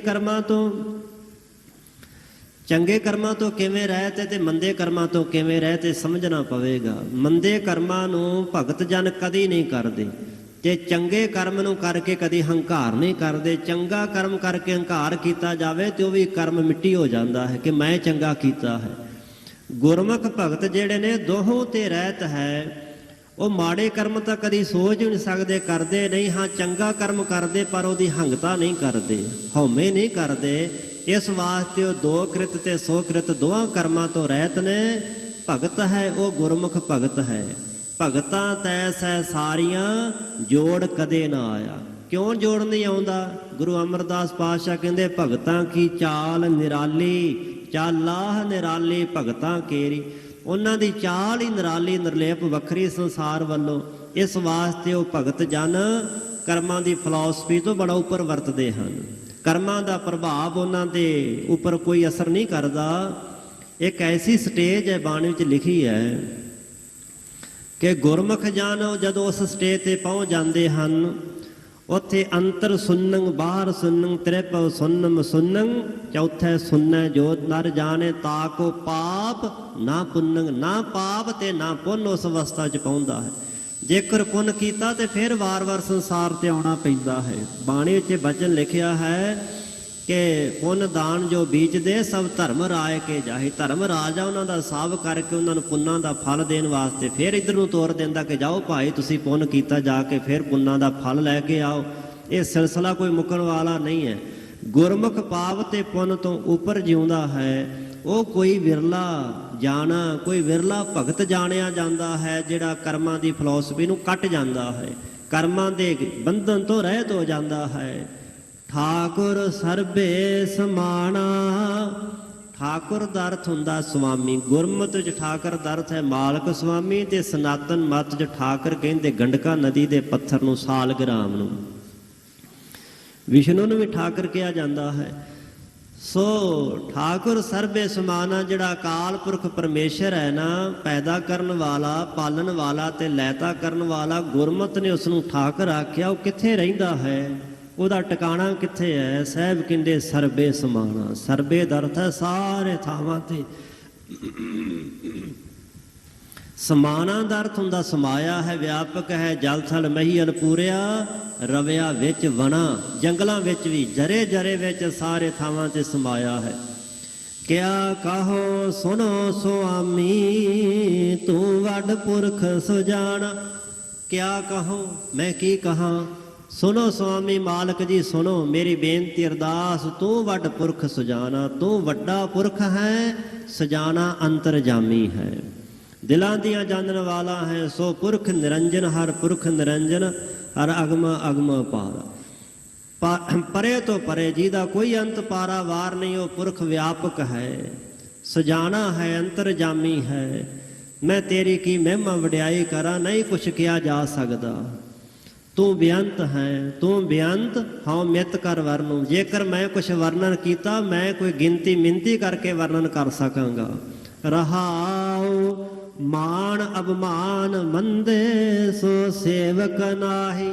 ਹੁਣ ਸੇਵਕ ਕੌਣ ਹੈ? ਮਾਨ ਦਾ ਅਰਥ ਹੈ ਸਤਿਕਾਰ ਤੇ ਅਭਿਮਾਨ ਦਾ ਅਰਥ ਹੈ ਨਿਰਾਦਰੀ। ਸੰਸਕ੍ਰਿਤ ਦੇ ਵਿੱਚ ਅਭਿਮਾਨ ਨਿਰਾਦਰੀ ਨੂੰ, ਬੇਇੱਜ਼ਤੀ ਨੂੰ ਕਹਿੰਦੇ ਨੇ। ਜਿਹੜਾ ਬੰਦਾ ਅੱਜ ਅਦਬ ਸਤਿਕਾਰ ਤੇ ਨਿਰਾਦਰੀ ਵਿੱਚ ਹੀ ਫਸਿਆ ਬੈਠਾ ਹੈ, ਉਹ ਗੁਰੂ ਦਾ ਸੇਵਕ ਨਹੀਂ ਹੋ ਸਕਦਾ। ਸੇਵਕ ਕੌਣ ਹੈ? ਸੁਖਮਨੀ ਸਾਹਿਬ ਜੀ ਦੇ ਅੰਦਰ ਬੜੀ ਸੋਹਣੀ ਵਿਆਖਿਆ ਸਤਿਗੁਰੂ ਪਾਤਸ਼ਾਹ ਜੀ ਨੇ ਕੀਤੀ ਹੈ। ਗੁਰ ਕਾ ਸੇਵਕ ਗੁਰ ਕੈ ਗ੍ਰਹਿ ਸੇਵਕ ਜੋ ਰਹੈ, ਗੁਰ ਕੀ ਆਗਿਆ ਮਨ ਮੈਂ ਸਹੈ। ਆਪਸ ਕਉ ਕਰ ਕਛ ਨ ਜਨਾਵੈ, ਹਰ ਹਰ ਨਾਮ ਹਿਰਦੈ ਸਦ ਧਿਆਵੈ। ਮਨ ਵੇਚੈ ਸਤਿਗੁਰ ਕੈ ਪਾਸ, ਤਿਸ ਸੇਵਕ ਕੇ ਕਾਰਜ ਰਾਸ। ਸੇਵਾ ਕਰਤ ਹੋਏ ਨਿਹਕਾਮੀ, ਤਿਸ ਕੋ ਹੋਤ ਪ੍ਰਾਪਤ ਸੁਆਮੀ। ਇਹ ਸੇਵਕ ਦੀ ਪਰਿਭਾਸ਼ਾ ਹੈ। ਤੇ ਸੇਵਕ ਵਿਰਲਾ ਹੀ ਕੋਈ ਟਾਵਾ ਹੁੰਦਾ। ਕੋਟ ਮੱਧੇ ਕੋ ਵਿਰਲਾ ਸੇਵਕ, ਹੋਰ ਸਗਲੇ ਵਿਵਹਾਰੀ। ਕਾਰ ਵਿਹਾਰ ਦੀ ਸਾਂਝ ਪਾਉਣ ਵਾਲੇ ਬੇਅੰਤ ਨੇ, ਪਰ ਵਿਰਲਾ ਕੋਈ ਸੇਵਕ ਹੁੰਦਾ ਜਿਹੜਾ ਗੁਰੂ ਨਾਲ ਸੱਚਾ ਪਿਆਰ ਕਰਦਾ। ਇੱਥੇ 5 ਉੱਠ ਕੇ ਖਲੋਤੇ ਸਨ, ਉਹ ਸੇਵਕ ਸਨ, ਸੱਚੇ ਸੇਵਕ। ਨਾਨਕ ਸੇਵਕ ਆਖੀਏ ਜੋ ਸਿਰ ਧਰੇ ਉਤਾਰ। ਜਿਹੜਾ ਸਿਰ ਵੱਢ ਕੇ ਆਪਣਾ ਮਾਲਕ ਨੂੰ ਭੇਟਾ ਕਰ ਦਵੇ ਨਾ, ਉਹ ਸੇਵਕ ਹੈ। ਉਹ ਸੇਵਕ ਦੁਨੀਆ ਦੇ ਮਾਣ ਅਭਿਮਾਨ ਵਿੱਚ ਨਹੀਂ ਫਸਦਾ ਕਿ ਕੋਈ ਮੈਨੂੰ ਚੰਗਾ ਕਹਿੰਦਾ ਹੈ ਜਾਂ ਕੋਈ ਮੈਨੂੰ ਮੰਦਾ ਕਹਿੰਦਾ ਹੈ। ਨਹੀਂ, ਉਹ ਇਹਨਾਂ ਚੀਜ਼ਾਂ ਤੋਂ ਉੱਪਰ ਵਰਤਦਾ ਹੈ। ਕਿਸੇ ਨੇ ਉਸਤਤ ਕਰ ਦਿੱਤੀ, ਉਹ ਤਾਂ ਵੀ ਫੁੱਲਦਾ ਨਹੀਂ। ਕਿਸੇ ਨੇ ਨਰਾਦਰੀ ਬੇਇੱਜ਼ਤੀ ਨਿੰਦਾ ਕਰ ਦਿੱਤੀ, ਤਾਂ ਵੀ ਨਹੀਂ। ਉਹਦੀ ਅਵਸਥਾ ਸਦਾ ਇੱਕ ਰਸ ਸਮ ਰਹਿੰਦੀ ਹੈ। ਮਾਨ ਅਭਿਮਾਨ ਮੰਦੇ। ਜਿਹੜਾ ਜੀਵ ਮਾਣ ਤੇ ਅਭਿਮਾਨ ਦੇ ਮੰਦੇ ਦਾ ਅਰਥ ਹੈ ਵਿੱਚ ਫਸਿਆ ਪਿਆ ਹੈ, ਕਿਸੇ ਕੋਲੋਂ ਸਤਿਕਾਰ ਭਾਲਦਾ ਹੈ ਤੇ ਕਿਸੇ ਨੇ ਬੇਇੱਜ਼ਤੀ ਕਰ ਦਿੱਤੀ, ਨਿੰਮੋ ਝੋਣਾ ਉਦਾਸ ਹੋ ਗਿਆ, ਸਾਹਿਬ ਕਹਿੰਦੇ ਸੋ ਸੇਵਕ ਨਾਹੀਂ। ਉਹ ਭਾਈ ਸੇਵਕ ਨਹੀਂ ਹੋ ਸਕਦਾ। ਸੇਵਾ ਪੰਥ ਇੱਕ ਮਹਾਂਪੁਰਖ ਹੋਏ ਨੇ। ਇੱਕ ਅੰਗਰੇਜ਼ ਅਫਸਰ ਨੇ ਉਹਨਾਂ ਦੇ ਮੂੰਹ ਤੇ ਥੱਪੜ ਜੜ ਦਿੱਤਾ ਸੀ। ਉਹ ਚੁੱਪਚਾਪ ਖਲੋਤੇ ਰਹੇ। ਲਾਗੋਂ ਸੰਗਤਾਂ ਦੱਸਿਆ ਕਿ ਬੜੀ ਕਰਨੀ ਵਾਲੇ ਮਹਾਂਪੁਰਖ ਹਨ। ਉਹ ਅੰਗਰੇਜ਼ ਅਚਾਨਕ ਉਲਟ ਕਰਕੇ ਵੱਜਾ। ਉਹਨੂੰ ਪਤਾ ਲੱਗ ਗਿਆ ਮਾਲਕ ਦੇ ਘਰ ਦਾ ਵਿਧਾਨ ਹੈ ਕਿ ਜਿਹੜਾ ਕਿ ਉਹਦੇ ਸੇਵਕ ਨੂੰ ਮਾਰੇ, ਜੇ ਕੋ ਸਰ ਸੰਧੇ ਜਨ ਉੱਪਰ, ਫਿਰ ਉਲਟੋ ਤਿਸੇ ਲਗਾਵੇਗੋ। ਮਾਲਕ ਆਪ ਮਾਰਦਾ ਹੈ। ਚਰਨ ਫੜ ਕੇ ਮਾਫੀ ਮੰਗੀ। ਉਹ ਕਹਿਣ ਲੱਗੇ ਨੇ ਮੈਨੂੰ ਨਹੀਂ ਪਤਾ ਲੱਗਾ ਤੂੰ ਕਦੋਂ ਥੱਪੜ ਮਾਰਿਆ ਹੈ। ਉਹ ਨਰਾਦਰੀ ਤੋਂ ਮਾਣ ਸਤਿਮਾਨ ਤੋਂ ਉੱਪਰ ਵਰਤਦੇ ਹਨ। ਭਾਈ ਬੁੱਧੂ ਜੀ, ਮਹਾਰਾਜਾ ਰਣਜੀਤ ਸਿੰਘ ਇੱਕ ਵਾਰੀ ਦਰਸ਼ਨ ਕਰਨ ਗਿਆ, ਬੜੀ ਮਹਿਮਾ ਸੁਣੀ। ਸੱਚੇ ਸੇਵਕ ਸਨ ਕਲਗੀਧਰ ਪਾਤਸ਼ਾਹ ਦੇ। ਗਏ, ਕਹਿੰਦੇ ਜੀ ਭਾਈ ਬੁੱਧੂ ਸਾਹਿਬ ਦੇ ਦਰਸ਼ਨ ਕਰਨੇ, ਤੇ ਉਹ ਸੇਵਾ ਕਰ ਰਹੇ ਸੀ, ਝਾੜੂ ਲਾ ਰਹੇ ਸੀ। ਕਹਿਣ ਲੱਗੇ ਸਾਹਿਬ ਨਾ ਅੰਦਰ ਹੈ। ਅੰਦਰ ਗਏ, ਗੁਰੂ ਗ੍ਰੰਥ ਸਾਹਿਬ ਦਾ ਪ੍ਰਕਾਸ਼ ਸੀ ਤੇ ਉੱਥੇ ਪੁੱਛਿਆ ਸੇਵਾਦਾਰਾਂ ਕੋਲੋਂ, ਕਹਿੰਦੇ ਭਾਈ ਬੁੱਧੂ ਸਾਹਿਬ ਕਿੱਥੇ? ਕਹਿੰਦੇ ਉਹ ਝਾੜੂ ਲਾਉਂਦੇ ਜਿਨ੍ਹਾਂ ਕੋਲੋਂ ਤੁਸੀਂ ਪੁੱਛਿਆ ਸੀ। ਆਇਆ, ਕਹਿਣ ਲੱਗੇ ਬੁੱਧੂ ਸਾਹਿਬ ਤੁਸੀਂ ਹੋ? ਕਹਿਣ ਲੱਗਾ ਨਹੀਂ, ਸਾਹਿਬ ਅੰਦਰ ਹੈ ਤੇ ਬੁੱਧੂ ਆ ਹੈ। ਮੂਰਖਾ ਖਲੋਤਾ ਹੈ ਸੇਵਾਦਾਰ। ਬੁੱਧੂ ਸਾਹਿਬ ਜਿਹੜਾ ਉਹ ਅੰਦਰ ਹੀ ਹੈ, ਅੰਦਰ ਸਾਹਿਬ ਦੇ ਦਰਸ਼ਨ ਕਰੋ। ਇਹੋ ਜਿਹੇ ਸੇਵਕ ਜਿਹੜੇ ਕਿਸੇ ਰਾਜੇ ਕੋਲੋਂ ਵੀ ਕੋਈ ਸਤਿਕਾਰ ਨਹੀਂ ਭਾਲਦੇ, ਸਗੋਂ ਨਿਮਰਤਾ ਨਾਲ ਪੇਸ਼ ਆਉਂਦੇ ਹਨ, ਉਹ ਅਸਲੀ ਗੁਰੂ ਕੇ ਸੇਵਕ ਹਨ। ਭਾਈ ਬੁੱਧੂ ਜੀ ਸੇਵਾ ਪੰਥੀ ਮਹਾਂਪੁਰਖ ਹੋਏ ਹਨ ਮਹਾਰਾਜਾ ਰਣਜੀਤ ਸਿੰਘ ਦੇ ਸਮੇਂ। ਸਾਹਿਬ ਕਹਿੰਦੇ ਇਹੋ ਜਿਹਾ ਜਿਹੜਾ ਗੁਰਮੁਖ ਹੁੰਦਾ ਨਾ, ਤਤ ਸਮਦਰਸੀ ਸੰਤੋ ਕੋਈ ਕੋਟ ਮੁੰਦਾਹੀ। ਤਤ ਸਮਦਰਸੀ, ਤਤ ਕੌਣ ਹੈ? ਪਰਮੇਸ਼ਰ। ਤਤ ਸਰੂਪ ਅਕਾਲ ਪੁਰਖ ਤੇ ਸਮਦਰਸੀ। ਸਮਦਰਥ ਹੁੰਦਾ ਬਰਾਬਰ, ਦਰਸ਼ੀ ਦਾ ਅਰਥ ਹੁੰਦਾ ਵੇਖਣ ਵਾਲਾ। ਜਿਹੜਾ ਸਾਰੇ ਵਿੱਚ ਸਮਦਰਸ਼ੀ, ਸਮਦ੍ਰਿਸ਼ਟੀ ਨਾਲ ਵੇਖਦਾ, ਸਮਦ੍ਰਿਸ਼ਟਾ ਗੁਰਮੁਖ ਹੈ। ਸਾਰੇ ਵਿੱਚ ਤਤ ਸਰੂਪ ਪਰਮੇਸ਼ਰ ਨੂੰ ਵੇਖਦਾ। ਸੰਤੋ, ਹੇ ਸੰਤ ਜਨੋ, ਕੋਈ ਕੋਟ ਮੁੰਦਾਹੀ। ਕੋਈ ਵਿਰਲਾ ਹੈ ਕੋਟ ਕਰੋੜਾਂ ਦੇ ਮੁੰਦਾਹੀ ਵਿੱਚ। ਕਰੋੜਾਂ ਵਿੱਚ ਇਹੋ ਜਿਹਾ ਕੋਈ ਵਿਰਲਾ ਮਹਾਂਪੁਰਖ ਹੈ ਜਿਹੜਾ ਸਮਦ੍ਰਿਸ਼ਟੀ ਦਾ ਮਾਲਕ ਹੋਵੇ, ਸਾਰਿਆਂ ਵਿੱਚ ਪਰਮਾਤਮਾ ਵੇਖਦਾ ਹੋਵੇ। ਜਿਵੇਂ ਭਗਤ ਬਾਬਾ ਨਾਮਦੇਵ ਜੀ ਨਾਲ ਪੰਡਤਾਂ ਨੇ ਈਰਖਾ ਕਰਕੇ ਪਾਣੀ ਲੈਣ ਵਾਸਤੇ ਘੱਲ ਦਿੱਤਾ, ਉੱਥੇ ਉਹਨਾਂ ਨੂੰ ਇੱਕ ਜਿੰਨ ਨੇ ਜੱਫਾ ਪਾ ਲਿਆ। ਉਹਨਾਂ ਜਿੰਨ ਨੂੰ ਵੀ ਕਹਿ ਦਿੱਤਾ ਸੀ ਕਿ ਆਓ ਕਲੰਦਰ ਕੇਸਵਾ ਕਰੇ ਅਬਦਾਲੀ ਭੇਸਵਾ। ਪਰਮੇਸ਼ਰ ਦੇ ਰੂਪ ਵਿੱਚ ਹੀ ਉਸ ਨੂੰ ਵੀ ਜਾਣਿਆ, ਕੁੱਤੇ ਦੇ ਰੂਪ ਵਿੱਚ ਪਰਮੇਸ਼ਰ ਨੂੰ ਜਾਣਿਆ। ਸਾਰੇ ਥਾਵਾਂ ਵਿੱਚ ਉਹਨੂੰ ਕਹਿੰਦੇ ਨੇ ਤਤ ਸਮਦਰਸੀ। ਸੋ ਇਹੋ ਜਿਹਾ ਕੋਈ ਕਰੋੜਾਂ ਵਿੱਚ ਸਾਹਿਬ ਕਹਿੰਦੇ ਵਿਰਲਾ ਹੁੰਦਾ ਹੈ ਭਾਗਾਂ ਵਾਲਾ ਗੁਰਮੁਖ। ਕਹਿਨ ਕਹਾਵਨ ਇਹੋ ਕੀਰਤ ਕਰਲਾ। ਕਰਲਾ ਸੰਸਕ੍ਰਿਤ ਵਿੱਚ ਰਸਤੇ ਦਾ, ਮਾਰਗ ਦਾ ਨਾਮ ਹੈ। ਕਹਿਣ ਆਪਣੀ ਵਡਿਆਈ ਕਹਿਣੀ, ਮੂੰਹ ਤੋਂ ਕਹਿਣਾ ਜੀ ਮੈਂ ਬੜਾ, ਹਰ ਗੱਲ ਵਿੱਚ ਹੀ ਮੈਂ ਬੜਾ। ਕਹਾਵਨ ਦਾ ਅਰਥ ਲੋਕਾਂ ਕੋਲੋਂ ਖਵਾਉਣਾ ਜੀ, ਸਾਰੇ ਆਖੋ ਮੈਂ ਬੜਾ ਵੱਡਾ ਹਾਂ, ਮੈਂ ਮਹਾਨ ਹਾਂ, ਮੈਂ ਗੁਣੀ ਹਾਂ। ਇਹ ਕੀਰਤ ਕਰਲਾ। ਆ ਜਿਹੜੀ ਕੀਰਤੀ ਜਸ ਹੈ ਨਾ, ਬੰਦੇ ਇਸ ਕਰਲਾ ਇਸ ਰਾਹ ਤੇ ਪਏ ਆਪਣੀ ਵਡਿਆਈ ਕਰਵਾਈ ਜਾਂਦੇ। ਆਪਣੀ ਵਡਿਆਈ ਕਰਦੇ ਵੀ ਨੇ ਤੇ ਲੋਕਾਂ ਕੋਲੋਂ ਕਰਵਾਉਂਦੇ ਵੀ ਹਨ।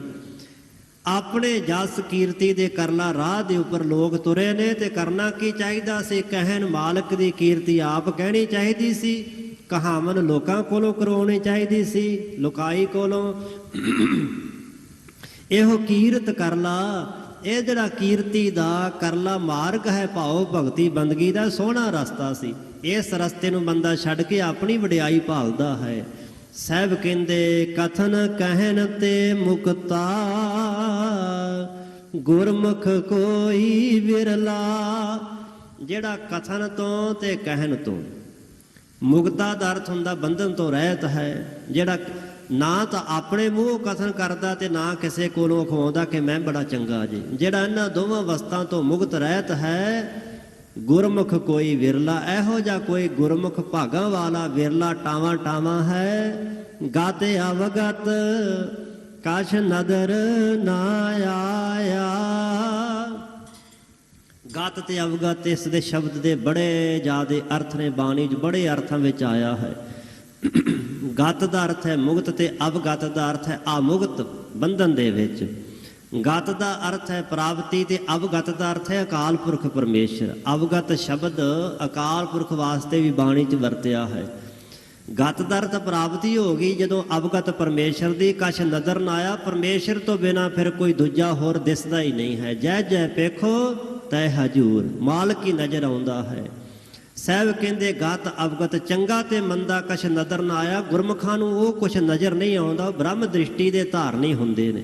ਉਹਨਾਂ ਵਾਸਤੇ ਕੋਈ ਭਲਾ ਨਹੀਂ, ਕੋਈ ਮਾੜਾ ਨਹੀਂ, ਸਗੋਂ ਆਪਣੇ ਆਪ ਨੂੰ ਸਮਝਦੇ ਨੇ ਕਿ ਕਬੀਰ ਸਭ ਤੇ ਹਮ ਬੁਰੇ, ਹਮ ਤਜ ਭਲੋ ਸਭ ਕੋਈ। ਮੈਨੂੰ ਛੱਡ ਕੇ ਸਾਰੇ ਚੰਗੇ ਨੇ। ਤੇ ਗੁਰੂ ਨਾਨਕ ਦੇ ਪਾਤਸ਼ਾਹ ਕਹਿੰਦੇ ਸਭ ਤੇ, ਸਾਰਿਆਂ ਨਾਲੋਂ ਅਸੀਂ ਬੁਰੇ ਹਾਂ, ਮਾੜੇ ਹਾਂ, ਸਾਰੇ ਬਾਕੀ ਚੰਗੇ ਹਨ। ਤੇ ਆਪਸ ਕੋ ਬੁਰਾ ਕਰ ਜਾਂਦੇ, ਅਵਰ ਭਲਾ ਸੰਸਾਰ, ਸੰਸਾਰ ਨੂੰ ਚੰਗਾ ਕਰਕੇ ਉਤਮ ਕਰਕੇ ਸਮਝੇ। ਗੁਰਮੁਖਾਂ ਦੀ ਦ੍ਰਿਸ਼ਟੀ ਹੈ। ਸੋ ਬੁਰਾ ਨਹੀਂ ਸਭ ਭਲਾ ਹੀ ਹੈ ਰੇ, ਇੱਕ ਹੈ ਇੱਕ ਹੀ ਨੇਤੇ। ਸਭ ਕੁਛ ਹੀ ਚੰਗਾ ਹੈ।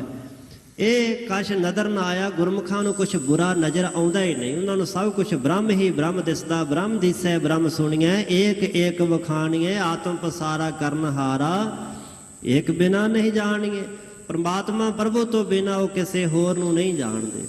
ਇੱਕੋ ਹੀ ਦ੍ਰਿਸ਼ਟੀ ਨਜ਼ਰ ਵਿੱਚ ਉਹਨਾਂ ਦੇ ਆਇਆ ਹੈ। ਸੰਤਨ ਕੀ ਰੇਨ ਨਾਨਕ ਦਾਨ ਪਾਇਆ।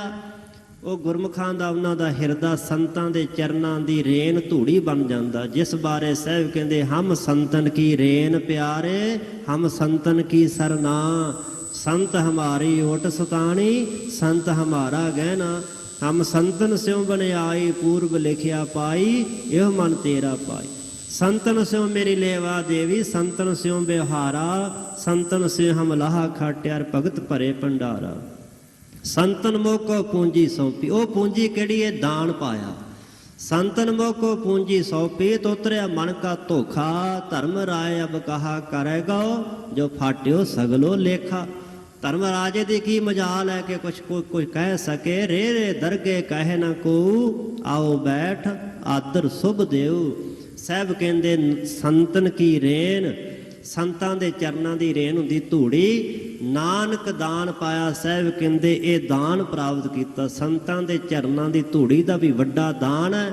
ਇਸ ਧੂੜੀ ਵਿੱਚੋਂ ਹੀ ਨਾਮ ਦੀ ਦਾਤ ਵੀ ਸਾਹਿਬਾਂ ਬਾਣੀ 'ਚ ਜ਼ਿਕਰ ਕੀਤਾ ਕਿ ਪ੍ਰਾਪਤ ਹੋ ਜਾਂਦੀ ਹੈ। ਧੂੜੀ ਮੱਜਨ ਸਾਧ ਕੇ ਸਾਈਂ ਥੀਏ ਕਿਰਪਾਲ, ਲੱਦੇ ਹੱਬੇ ਥੋਕੜੇ, ਨਾਨਕ ਹਰ ਧਨ ਮਾਲ। ਨਾਮ ਧਨ ਵੀ ਮਹਾਂਪੁਰਖਾਂ ਦੇ ਚਰਨਾਂ ਦੀ ਧੂੜ ਵਿੱਚੋਂ ਪ੍ਰਾਪਤ ਹੋ ਜਾਂਦਾ ਹੈ।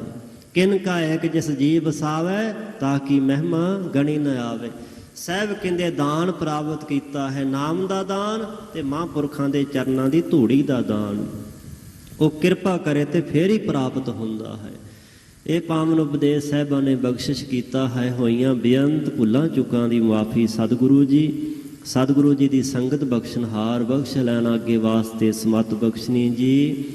ਗਤ ਅਵਗਤ ਕਛ ਨਦਰ ਨਾ ਆਇਆ, ਸੰਤਨ ਕੀ ਰੇਨ ਨਾਨਕ ਦਾਨ ਪਾਇਆ।